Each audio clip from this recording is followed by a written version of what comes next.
ขอให้ข้าพเจ้าจงรู้มีทุกสุขนิทุกโภมีจงเป็นไปผู้ไร้ทุกข์อาเวโรมีจงเป็นผู้ไม่มีเวรอาพยาปโชมีจงเป็นผู้ไม่เบียดเบียนซึ่งกันและกันอานิโกมีจงเป็นผู้ไม่มีทุกข์สุขีอัตตานังปานิหานามิจงรักษาตนอยู่เป็นสุขเถิดสัพเพสัตตาหุนตุขอสัตว์ทั้งหลายทั้งปวงจงมีความสุขสัพเพสัตตาเวราหุนตุขอสัตว์ทั้งหลายทั้งปวงอย่าได้มีเพียงผู้ไม่มีเวรสัพเพสัตตาพยาปัจจาหุนตุขอสัตว์ทั้งหลายทั้งปวงอย่าได้เบียดเบียนซึ่งกันและกันเลยสัพเพสัตตาอานิฆาหุนตุขอสัตว์ทั้งหลายทั้งปวงจงเป็นผู้ไม่มีทุกข์สัพเพสัตตาสุขิตาอัตตานังปริหารันตุขอสัตว์ทั้งหลายทั้งปวงจงรักษาตนอยู่เป็นสุขเถิดสัพเพสัตตาสัพพะมุขะปะมุจจันตุขอสัตว์ทั้งหลายทั้งปวงจงพ้นจากทุกข์ทั้งมวลสัพเพสัตตานันทสัมปติโตภาวิกัจจันตุขอสัตว์ทั้งหลายทั้งปวงจงอย่าได้พลาดจากสมบัติอันตนได้แล้วสัพเพสัตตากัมมังสังฆังกัมมังทายาทากัมมังโยนิกัมมังวันตุปฏิสารนาสัตว์ทั้งหลายทั้งปวงมีกรรมเป็นของตนมีกรรมเป็นผู้ให้ผลมีกรรมเป็นแดนเกิดมีกรรมเป็นผู้ติดตามมีกรรมเป็นที่พึ่งอาศัยยังกรรมังกาลิสาติกันนายานังวาปะปะกังวาสัสวะทายาภวิสสติ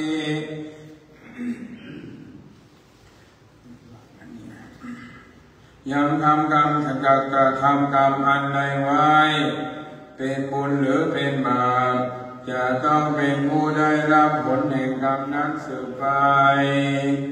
ท่านธรรมยังปฏิทากาธาปฏิทานากาธาทานากาธาโยภนามาเสยานทานิเมกตังปุญญังเอกาเนนุหิงเสนาเจขิปังสัจจิการยาหังธรรมิโลกุตเรบุญใดที่ข้าพเจ้าทำในบัดนี้เพราะบุญนั้นเป็นการอุทิศแด่กุศลบุญนั้นขอให้ข้าพเจ้าทำให้แจ้งโลกุตระธรรมเก้าในทันทีสัจเจตังวะอาภูภาตังสังสาริปันนาสังสารังข้าพเจ้าเป็นผู้อาภัพอยู่ยังต้องท่องเที่ยวในวัฏสงสารนิยโตโหติสัตโตวาสัมพุทเนนาวิยากโตนานาคาราสัพพิอาภาภาคานานิพุนานิยหัง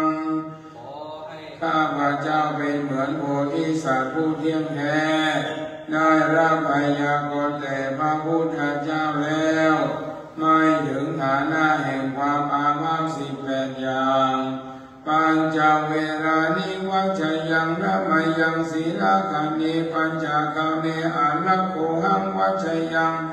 กามปังกโตข้าพเจ้าพึงเว้นจากศีลทั้งห้า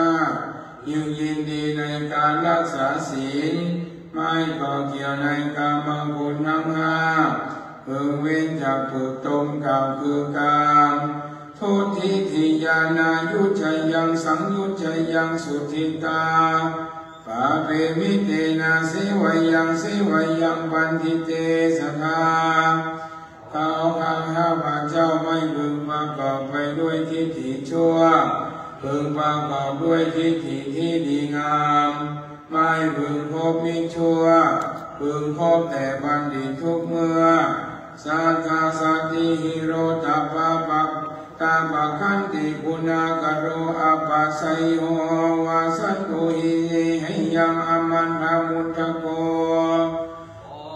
ข้าพเจ้าเป็นบ่อเกิดแห่งคุณคือศรัทธาสติหิริโอตตัปปะความเพียรและขันติเกิดเป็นผู้ที่สัตว์ถูกครอบงำไม่ได้ไม่เป็นคนเขาคนหลงงมงายสัพพายาปายุปายิสุเชโกธรรมัตตโกวิโตยายเยวะตวาสัจจังเมยานังเมอาคิวามาลุโตขอให้ข้าพเจ้าเป็นผู้ฉลาดในอุบายแห่งความเสื่อมและความเจริญเป็นผู้เฉียบแหลมในอาถรรพ์และธรรมขอให้ญาณของข้าพเจ้าเป็นไปไม่ขัดข้องในธรรมที่ควรรู้โดดลงวงโดดพัดในอากาศฉะนั้นยากาติกุศลามยาสากุสุขินาสิทธัตังสัตโตเอวังมุตตากุเนสัพเพหนตุไมหังภเวในของข้าพเจ้าที่เป็นกุศลขอให้สำเร็จโดยง่ายทุกเมื่อคุณที่ข้าพเจ้ากล่าวมาแล้วทั้งปวงนี้จงมีแก่ข้าพเจ้าทุกคนยาดาอุปัชฌติโลเกสัมมุตโตภุคโมกาทิสัพโพตถามุตโตกัมเมหิสัพโพกัสโสภวายหังเพื่อใดพระสัมมาสัมพุทธเจ้าผู้แสดงธรรมเพื่อความทุกข์เกิดขึ้นแล้วในโลกเมื่อนั้นขอให้ข้าพเจ้าพ้นจากกรรมอันชั่วช้าทั้งหลายเป็นผู้ได้โอกาสแห่งการบรรลุธรรมมานุสัตตัญจลิกัญจปปะชัญจุปัสสัมปะทังนามิโตวะเปสโนสิสิหิระคารยังสังโฆศาสนังขอให้ข้าพเจ้าพึงได้ความเป็นมนุษย์ได้เพศบริสุทธิ์ได้บำเพ็ญจาอุปสมบทเป็นคนรักศีลมีศีลทรงไว้ซึ่งพระศาสนาของพระศาสดาสุโภปฏิฆาปโตกิปามิโยชัตติกัลยาหังอรหัตตพัลลังอัคคังวิชาทิพุณังกตังขอให้เป็นผู้มีการปฏิบัติโดยสะดวกตรัสรู้ได้ผ่านกระทำให้แจ้งซึ่งอรหัตตผลอันเลิศอันประเสริฐประธรรมและมีวิชาเป็นต้นยะทินุปัจจติพุทโธกัมมังปริปุรัญจเมเอวังสัตตังพยาหังปัจเจกพุทโธมุตตมันติถ้าหากพระพุทธเจ้าไม่บังเกิดขึ้นแต่กุศลกรรมแห่งข้าพเจ้าเต็มเปี่ยมแล้วเมื่อเป็นเช่นนั้นขอให้ข้าพเจ้าพึงได้ญาณเป็นเครื่องรู้เฉพาะตนอันสูงสุดเถิดหันธรรมยังสเปปฏิตานาคาทายโยพนามาเสปุญญาสิทานิกัตสาญาณัญจญาณิกัตตมานิเตสัจจภาคิโนโหตุ สัตตานันตานาปมานานาคาสัตว์ทั้งหลายไม่มีที่สุดไม่มีประมาณจงมีส่วนแห่งบุญที่ข้าพเจ้าได้ทำในบัดนี้และแห่งบุญอื่นที่ได้ทำไว้ก่อนแล้วเอปิญาคุณวันตาจะไม่หัมมันตาปิตานโยติทาปิจะทาปฏิทาวาอัญญิมัญชาตเวริโนซึ่งเป็นที่รักใคร่และมีบุญคุณเช่นมารดาบิดาของข้าพเจ้าเป็นต้นก็ดีที่ข้าพเจ้าเห็นแล้วหรือไม่เห็นก็ดีสัตว์เราอื่นอันที่มีเป็นกลางกลางหรือเป็นคู่เป็นกันก็ดีสัตตานิทัตติโลกัสสมิเกภุมาจตุโยนิกาปัจเจกาจตุโวกาลาสังฆสังฆาภวะภเวสัตว์ทั้งหลายต้องอยู่ในโลกอยู่ในภูมิทั้งสามอยู่ในกำเนิดทั้งสี่มีขันธ์ห้ามีขันธ์ขันธ์เดียวมีขันธ์สี่ขันธ์ทำการท่องเที่ยวในภพน้อยภพใหญ่ก็ดียากังอิปังอิทานาเม เตสยังเยติมังนาปัจจานันติเทวานิสังนิเวชโยมดูส่วนบุญนี้ข้าพเจ้าแผ่ให้แล้วสัตว์เหล่านั้นจงอนุโมทนาให้เกิดส่วนสัตว์เหล่าใดยังไม่รู้บุญนี้ขอเทวดาทั้งหลายจงบอกสัตว์เหล่านั้นให้รู้มายานินานาปุญญานาอนุโมทนาหิตุสัพเพสัตตาสัตตาหุตุอาเวนะสุขิชีวิโนเขมะปัจจัจจาปะปุตตุเตสะสะทิสัตตังสุภาขอเหตุนี้ได้อนุโมทนาส่วนบุญที่ข้าพเจ้าแผ่แล้วสัตว์ทั้งหลายทั้งปวงโยเป็นผู้ไม่มีเวรโยเป็นสุขทุกเมื่อจนถึงผลอันเกษมกล่าวคือพระนิพพานความปรารถนาที่ดีงามของสัตว์เหล่านั้นจงสำเร็จเถิด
สุวิชาจาราเวรมณีสิกขาปะทังสมาธิยามิกาเมสุวิชาจาราเวรมณีสิกขาปะทังสมาธิยามิมุสาวาทาเวรมณีสิกขาปะทังสมาธิยามิมุสาวาทาเวรมณีสิกขาปะทังสมาธิยามิสุกาเมรยะมัชฌัปปมาทฐานาเวรมณีสิกขาปะทังสมาธิยามิสุกาเมรยะมัชฌัปปมาทฐานาเวรมณีสิกขาปะทังสมาธิยามิอิมานิปัญจสิกขาปะทานิสีเลนะสุปฏิญญันติสีเลนะอุปสัมปทา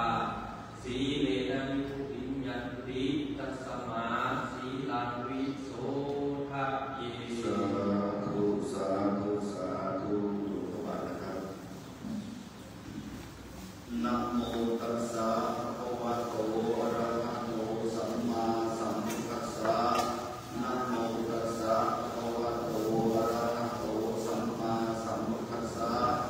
นะโมตัสสะภะคะวะโตอะระหะโตสัมมาสัมพุทธัสสะสาธุโอกาสะโอตานะปินดาปะตังตานังนิพพานปัจจโยโหตุโนนิจังสาธุโอกาสะโอตานะปินดาปะตังตานังนิพพานปัจจโยโหตุโนนิจังสาธุโอกาสะโอตานะปินดาปะตังตานังนิพพานปัจจโยโหตุโนนิจังโมตัสสะภะคะวะโตอะระหะโตสัมมาสัมพุทธัสสะนะโมตัสสะภะคะวะโตอะระหะโตสัมมาสัมพุทธัสสะนะโมตัสสะสัมมาสัมพุทธัสสะ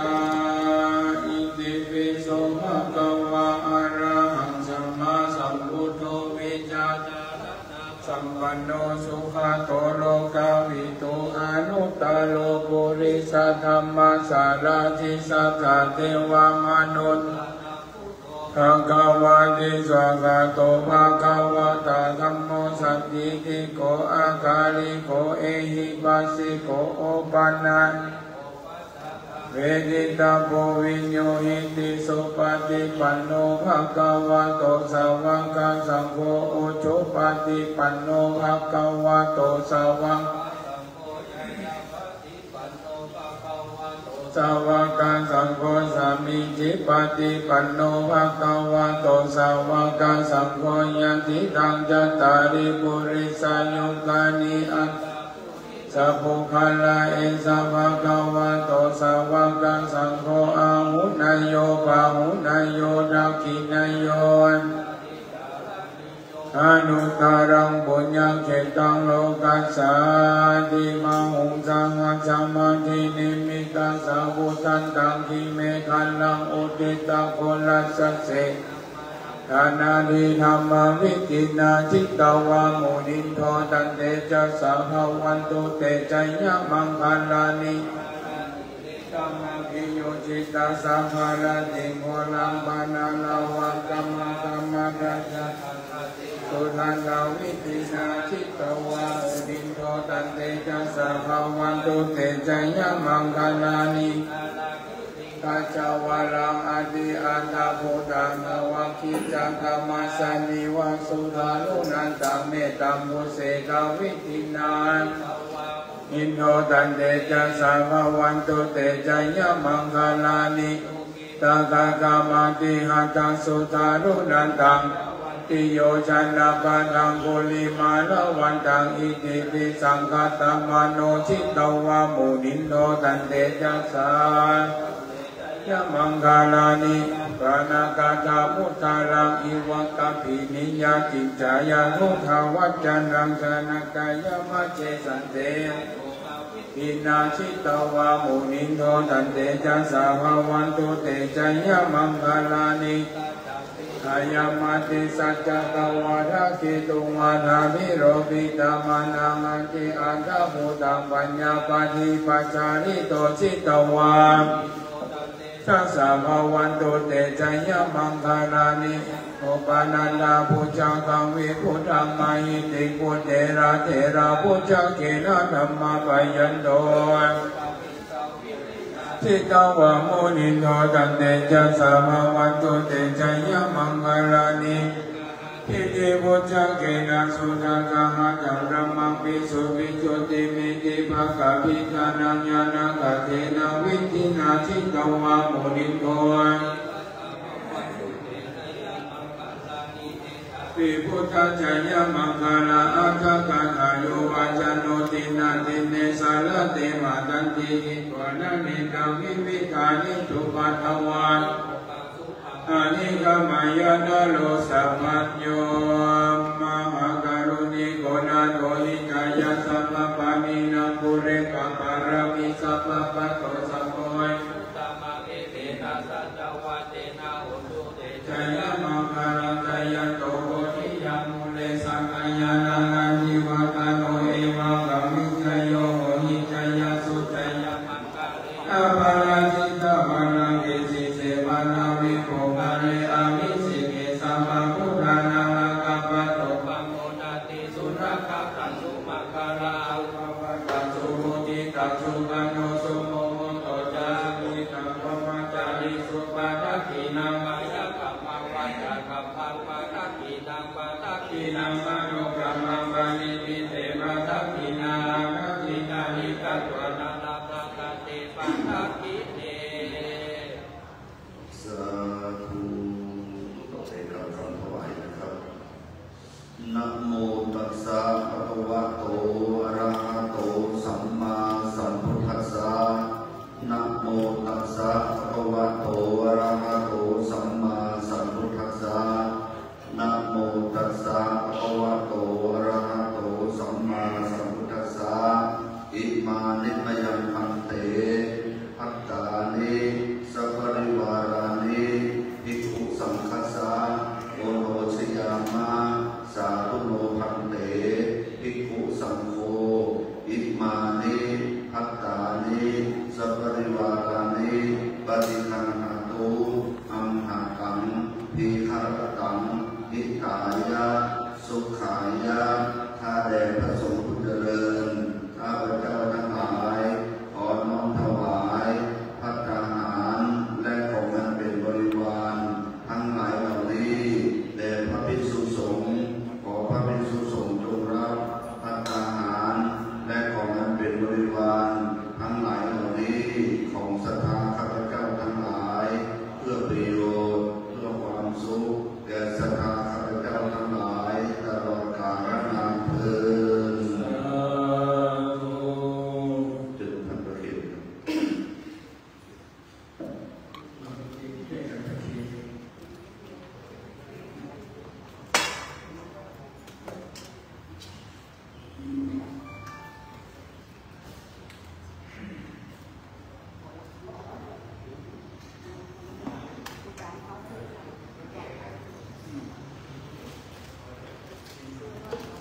เขียนบาด้วยท่านเจ้าพระเจ้าญาติโยมพุทธบริษัททั้งหลายในช่วงเช้านี้เดี๋ยวบิณฑบาตเสร็จแล้วก็เจริญพรไปรับประทานอาหารร่วมกันวันนี้เป็นวันมหากุศลเราจะได้รอพระร่ำรวยรอพระร่ำรวยนิยมพระศรียะเมตไตรบางอุดมสมบูรณ์บางมหายานซึ่งเราได้เชื่อกันว่าท่านเป็นพระที่มีบุญญาธิการมากมีความร่ำรวยอุดมสมบูรณ์ใครบูชาแล้วจะร่ำรวยสมบูรณ์มีความสุขมีครอบครัวก็เจริญเป็นพระศรียะเมตไตรบางร่ำรวยอันนี้นะแต่ว่าพระบริษัทจีนเนี่ยต้องทานมาสวิรัตินะถ้าไม่ถึงขั้นทีก็ต้องมาสวิรัติวันนี้เนี่ยก่อนที่เราจะได้หล่อพระเนี่ยขอเชิญชวนบอกคุณญาติโยมเป็นเจ้าภาพหล่อพระเนี่ยให้ทานมาสวิรัติ มามีเลี้ยงมาได้5-6 วันนะสวดมนต์การฟังสวิรัติร่างกายวาจาใจให้บริสุทธิ์สะอาดเมื่อวานนี้หลวงพ่อวัดจีนวันเล่นดีหลวงพ่อวัดจีนวันเล่นดีมาสวดมนตรามหายานขันธ์ตาหาที่วัดซึ่งเป็นวัดจีนที่ใหญ่ที่สุดในประเทศไทยมีวัดมังกรกมลวาสเยาวราชและวัดมังกรกมลวาสทั้ง7 สาขาและวัดที่อยู่ในอุปถัมภ์อีก14 วัดใหญ่โตมากหลวงพ่อเป็นพระผู้ใหญ่ในจีนนิกายพ่อก็ทำพิธีเปิดเลิกให้แล้วญาติโยมทั้งหลายวันนี้ขอเป็นทั้งหลายให้ร่วมกันให้รับประทานอาหารบางสวิรัติอาหารชองก็ใส่ตู้เย็นไปก่อน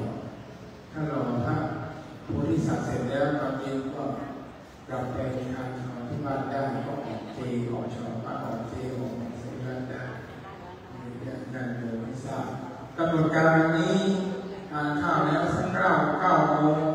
เราก็เตรียมตัวกันไปถวายเทียนวัดจันทิมดซึ่งเป็นวัดที่เราจะได้ไปช่วยกันก่อสร้างทำบุญมาโดยตลอดไปถวายเทียนใครจะเอาอะไรไปถวายก็ถวายนะเป็นทุกปัจจัยแต่โยมสำคัญค่าน้ำค่าไฟเราก็จะกลับมารับประทานอาหารกลางวันที่วัดนะเพราะว่าเราเป็นวังสวิรัตินะถ้าไปจำที่มดนี่เขาไม่มีวังสวิรัติเลี้ยงเขามีแต่หน่อไม้ถ้าไปกินข้าวมันกินหน่อต้มอย่างเดียวกลับมาทานข้าวที่วัดแล้วบ่ายโมงกว่าแล้วก็จะบวงสรวงบ่าย3 โมงก็จะสวดมนต์พุทธาภิเษก4 โมงครึ่ง4 โมงเย็น16 นาฬิกา 30 นาทีนี่ก็จะรอพระมหาโพธิสัตว์องค์ใหญ่ที่สุดในลำพูนในเชียงใหม่ไม่มีองค์ใหญ่เลยอยู่เชียงรายวัดเหนือพุทธวัดสาขาของวัดเกดียีนั้นหน้าตักเท่าไหร่9 เมตรเต็มภูเขาแต่ว่าพระโพธิสัตว์องค์ใหญ่4 เมตรทั้งฐานรอเลยมันไม่มีนะมันไม่มีที่เชียงใหม่ก็มีแค่2 เมตรของเรานี่ใหญ่ที่สุดฉะนั้นก็ขออนุโมทนาถือว่าเป็นมงคลแก่วัดเราวันนี้แล้วก็ท่านใดที่จะเป็นเจ้าภาพสังฆทานชุดละ 2,000 บาทอาตมายังไม่ได้บอกบุญสังฆทานสักชุดเลยนะจะบอกวันนี้แหละชุดละ 2,000 บาทมี 4,000 บาทกับ 2,000 บาทถ้า 4,000 บาทจะได้รับพระบูชาได้รับพระรอดอะไรทองคำแท้ถ้าใครเป็นเจ้าภาพชุดละ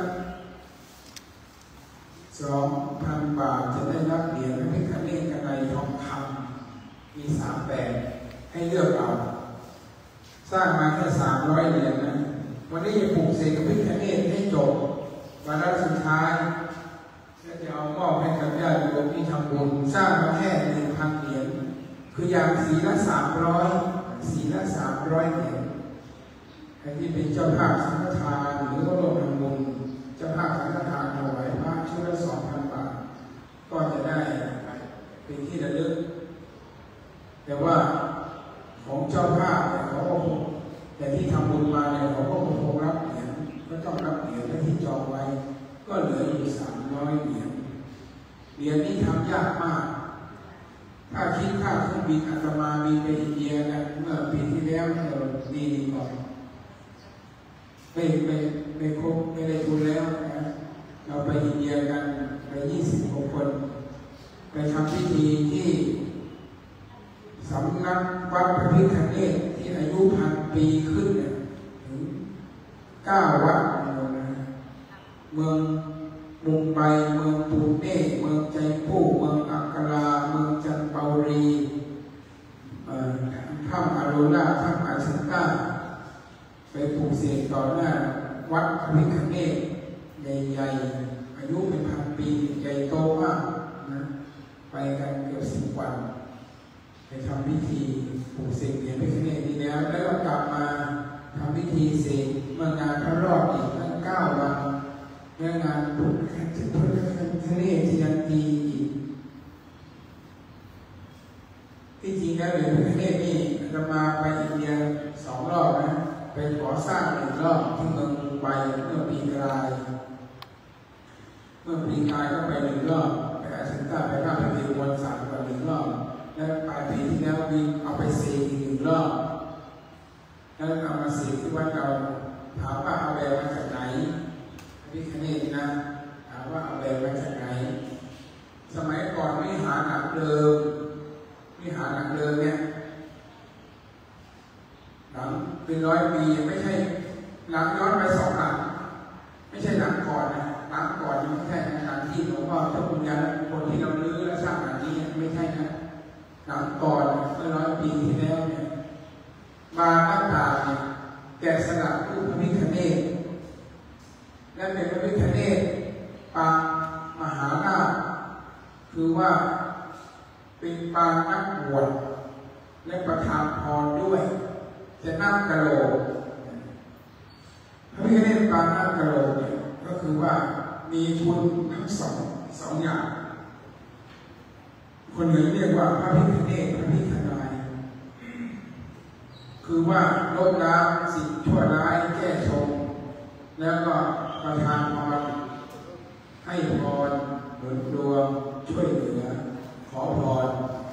จะมาก็เลยนำเอาต้นแบบจากวัดเราเนี่ยเพราะว่าแบบเหมือนของในพิพิธภัณฑ์สถานแห่งชาติวังหน้าที่ว่า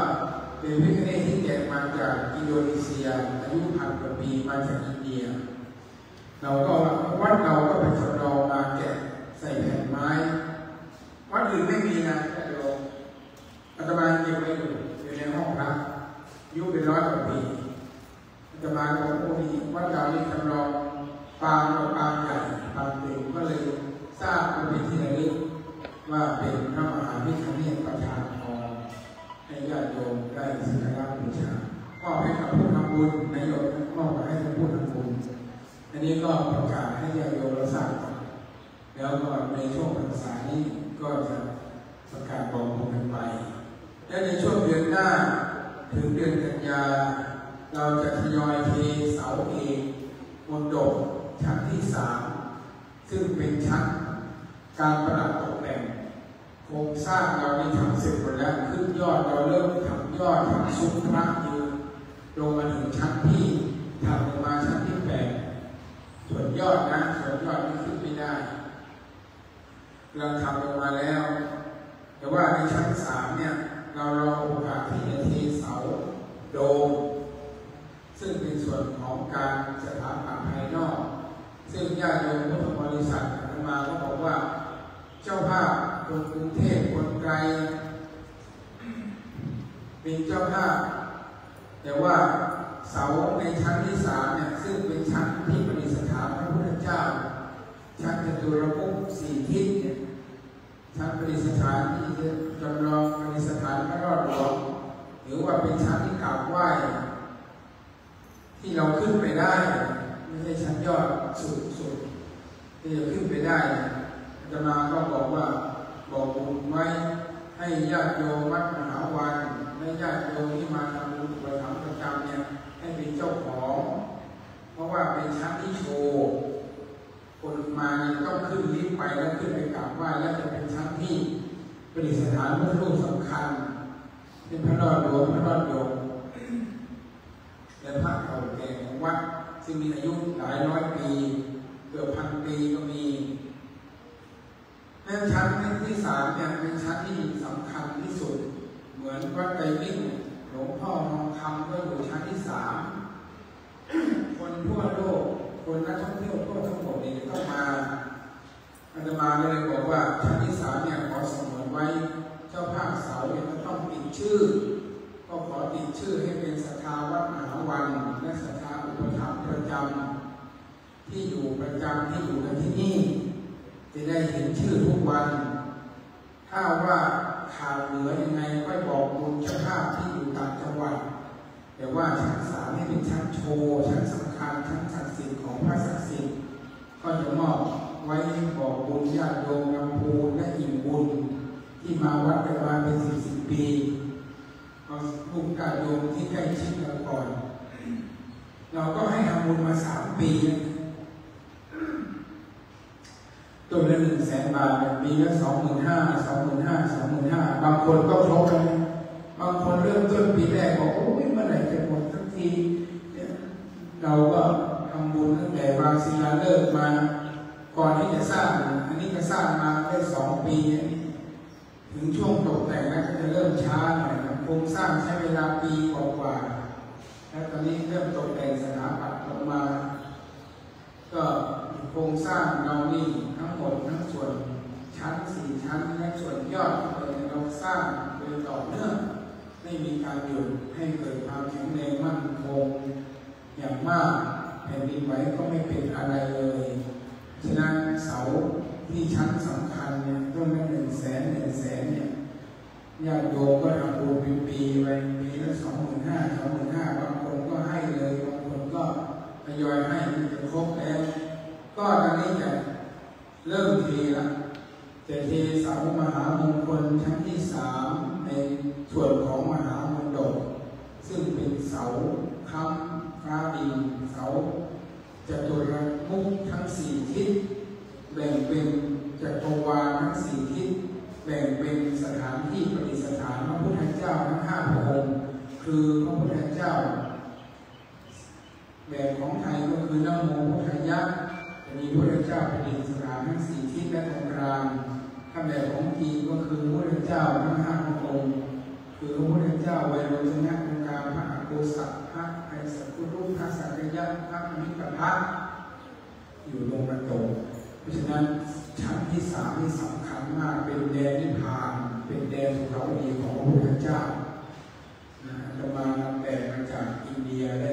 อินโดนีเซียผสมรวมกันแล้วเราจะได้ขึ้นยอดเพราะว่ายอดกลางมันขึ้นนะอันนี้ต้องขึ้นยอด4 องค์ของมหามณฑปแล้วก็จะมียอด4 ทิศมันต้องรีบเทเสาเราก็จะได้กำหนดการแจ้งวันมงคลและจะได้ให้เจ้าภาพมาเทเสามงคลในช่วงเดือนสิงหาคม กันยาเพื่อให้เสร็จก่อนออกพรรษาเทโดไม่นะจะให้เสร็จก่อนออกพรรษาแล้วก็จะได้ให้เห็นในตอนงานกฐินให้เรียบร้อยพองานกฐินแล้วเราก็คนที่ทำบุญยังไม่ครบก็จะได้ทำบุญให้ครบเป็นเจ้าภาพเสาแล้วจะได้ชื่อของท่านในเสานั้นอันนี้ก็แจ้งไว้ว่าเป็นโครงการที่จะทำในพรรษานี้ให้สำเร็จก็ขออนุโมทนาบอกบุญและอนุโมทนาในกุศลเจตนากับบรรดาญาติโยมทั้งหลายที่มาทำบุญในวันนี้และเราจะได้ทำบุญกุศลใหญ่ในวันนี้ต่อไปขออนุภาพพระสิริวัฒน์ในหลวงพ่อของท่านให้มีความสุขความเจริญรุ่งเรืองของกุศลบุญบารมีธรรมและบุญเป็นกุศลสุขของญาติ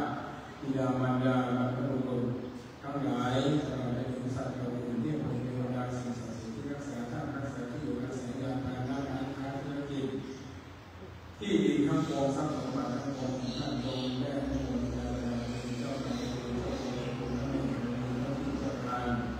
จงอนุโมทนาและเป็นสิ่งที่ดีในการบำเพ็ญกุศลในครั้งนี้ท่านที่มีทุกข์ให้พ้นจากทุกข์ได้รับผลและความสุขท่านมีความสุขแล้วให้มีความสุขที่ยิ่งขึ้นไปพ้นเรื่องในการจงเป็นปัจจัยให้บรรดาญาติโยมพุทธบริษัททั้งหลายจงมีความสุขสวัสดิ์พิพัฒนามงคลชุกบุญเรืองผลโสมงทุกประการยะถาวาริวหาปุราปาริปุเรนติสังขารเมวะเมวะอิโตตินังเวทานังอุปาทปฏิอิทิตัปฏิตังมัจจิปะเมมิตัสโตตะเวปุเรนตุสังฆมานัสโนมานาราโสยะธามานิโชติราโสยะธาสัมมิติโยเมวะจันตุสัพพะโรโควินาศสันตุมาเตภวะปัตตารายโยสุขีภวะอภิวาทนาสิริสนิจังวุฒาปัจจายิโนจัตตารโอธรรมาวาทันติอายุวัโนสุขังภาลัง อิตังทานา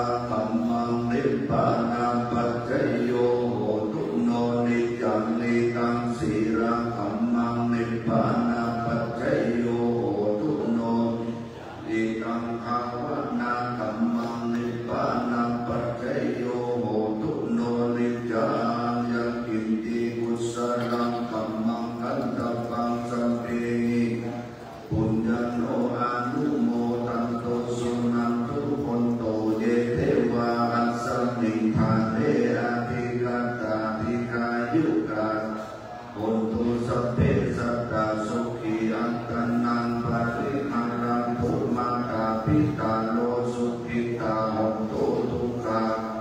จันตุสัมเปยาทักขาสุขิตาหนตุทุกขาปะมุจจันตุสัพเพอัญญาทักขาสุขิตา